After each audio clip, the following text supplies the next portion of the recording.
Hello, losers. So today I'm gonna do a quick demonstration of a older Japan-only Sega Saturn game that's using the Sega Saturn Link Cable, aka the Sega Taisen Cable. Long story short, this cable hooks up to the back of your system in the communication port right over here, and you hook this cable back over here, and you hook it up to another Saturn in the back. While this one's already hooked up, I unplugged this one, this white Saturn, just so for a quick demonstration. About less than 10 games or so supported this in Japan. This is the official Sega brand one. I know this was released as a third-party cable in the US and Europe. I could be wrong on that. I specialize a little bit more on Japanese Sega Saturn stuff, to be honest. So far in the time of this video, there's like 2 YouTube videos. One for Doom, which was being played on 2 Europeans on 2 PAL Sega Saturns. The other one is Daytona USA. But this one, I'm going to be showing a little bit different game. Game in question is actually called Steeldom in Japan. Well, that's the English name. It has a much longer name, actually, but I'm not very good at reading Japanese. Came out in 1996 by Technosoft, famous for their shoot 'em ups, including the Dynamo series, Blast One, Hyper Duel, Elemental Master, and also the first real-time strategy game, more or less, Hedgehog's Way. And this is actually more or less a sequel of a earlier game, Hyper Reverthion. Sorry, my English is very bad on this, but you get the point. This game supports the link cable also, but I don't have a second copy. But I have 2 copies of this. This is the one that's in the box. Here's my second copy of it. Gracefully, to a friend, he's letting me try this thing out. TV right over there. TV right over there. 2 Saturns. Well, the white one's mine. The gray one's his. And we're gonna do a quick demonstration of it actually working.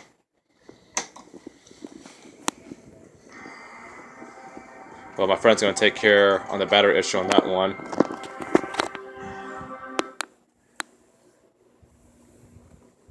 Close the door to cut down some noise.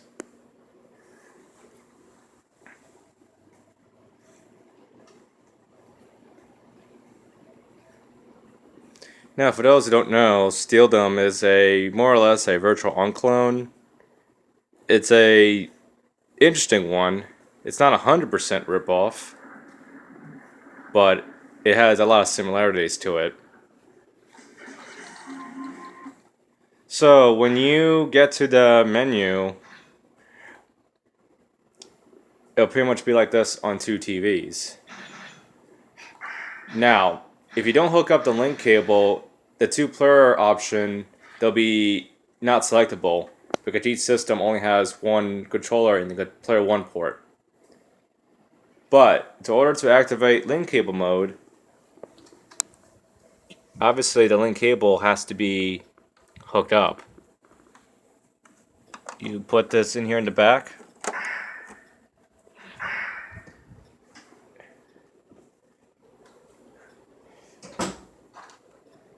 Actually, we need to go back, if you don't mind, just ABC start. Sorry about that. Because when the link cable is hooked up, the 2-player mode becomes link mode. So the system will automatically detect that there's the link cable hooked up to both systems with 2 copies of the game and everything. And then, obviously, you play link mode for your 2-player mode. At this point on, everything's going to be the same. Sorry for the poor picture quality for that second TV. Try to focus, but you kind of will get the point.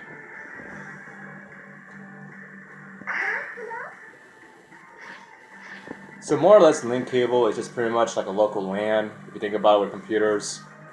The only thing it does is communicate data between 2 systems, one for player 1, one for player 2. There's nothing more to it than that. But for a game like Steeldom, you don't need two Saturns for two-player mode, but it'll be split screen, and it's actually going to be kind of crappy. Over here, one player had the full TV, the other player got the other full TV, with about almost perfect 60 FPS. And actually, it's a much more enjoyable experience. But of course, you need two Japanese Sega Saturns or a US or a PAL Sega Saturn that could bypass the region lockout. Then of course you need two copies of Steeldom. Luckily, it's a very inexpensive game in Japan. It's about less than $10. And of course you need a link cable. Yes, I lost over there. The good news is the version with the link cable that came with it, which is this big box, it's less than $20 in Japan. And so it's not that expensive to try to get one with the link cable, actually. And about 10 or so games support it, while me getting my ass handed to me, which is fine. This is just a quick demo. I know Gun Griffer 2 is another game that supports the link cable, and that it's very inexpensive as well. That should be a lot of fun for me to get once I get my butt around to it. Of course, Daytona USA, I think the Circuit Edition Japan supports it. Virtua On does support it, but only the American version, not the Japanese version, unfortunately. I know there's a couple other link cable games. There wasn't a whole lot of it, but it wasn't really a well-supported peripheral for the system, not too much interest. After all, at the time, it was a lot of money to actually do this setup. Saturns were pretty expensive back in the day. Link cable was very inexpensive, but two Saturns, two TVs, it was a lot of work, so very few game support on it. But other than that, that's how Steeldom works with the link cable. I highly recommend try to get it if you can. It's pretty cool, but good luck trying to find a friend to play it with. Good level novelty first time. Nowadays with online gaming, everything, something like this, not going to see anymore for the most part. So on that note, I'm done. Hopefully this video was informative.